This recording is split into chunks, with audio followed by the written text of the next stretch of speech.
সম্মানিত সভাপতি, মাননীয় জেলা প্রশাসক মহোদয়, সম্মানিত পুলিশ সুপার মহোদয়, 7 ফিল্ড আর্টিলারি অধিনায়ক মহোদয়, সিভিল সার্জন মহোদয় এবং এনএসআর জয়েন্ট ডিরেক্টর মহোদয় সহ সরকারি দপ্তরের বিভিন্ন কর্মকর্তাবৃন্দ, আসসালামু আলাইকুম, শুভ অপরাহ্ন।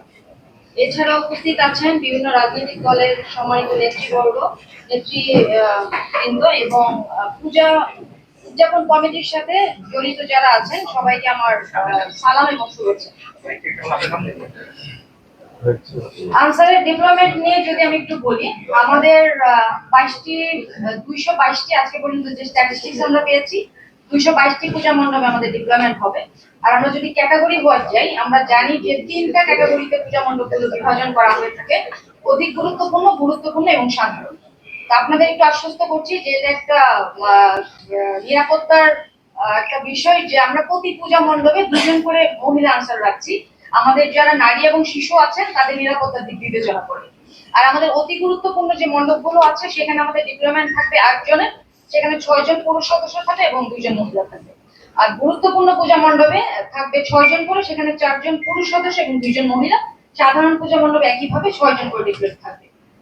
আমি একটু সম্মানিত জেলা প্রশাসক মহোদয়ের মাধ্যমে দৃষ্টি আকর্ষণ করছি, পূজা মণ্ডপ কমিটির সাথে রিলেটেড যারা আছেন আমাদের সদস্যরা 24 ঘন্টা দায়িত্ব পালন করে, তো তাদের আবাসনের বিষয়টা একটু মানসম্মত এবং হাইজিন মেনটেন করে যাতে তাদের আবাসনের ব্যবস্থাটা করা হয়, আমার একটু বিনীত অনুরোধ থাকবে, এটা একটু আপনারা দেখবেন কাইন্ডলি।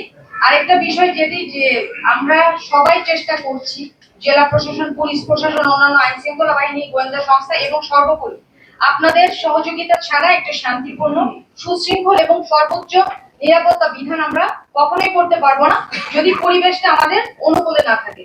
তো আমার এটা অনেকবারই এসেছি, আমরা আইপি ক্যামেরার কথা বলেছি, এটা যথাযথভাবেই আপনাদের ব্যবস্থাপনায় হবে। আর আরেকটা বিষয় একটু গুরুত্ব দেওয়ার জন্য বলছি যে মণ্ডপগুলো যাতে যথাযথ আলোর ব্যবস্থা থাকে, বিশেষ করে রাত্রিকালীন সময়ে সন্ধ্যার পর যেহেতু মহিলারা ডিউটিতে থাকে, আমাদের মহিলা সদস্য যারা আছেন তারা 8টা পর্যন্ত মণ্ডপে থাকে, তো আলোর ব্যবস্থাটা একটু প্রায়োরিটি দেওয়ার জন্য আমি জেলা প্রশাসক মহোদয়ের মাধ্যমে ফোরামে যারা আছেন তাদের দৃষ্টি আকর্ষণ করছি।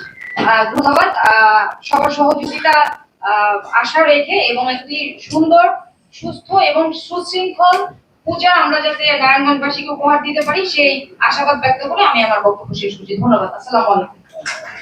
ধন্যবাদ।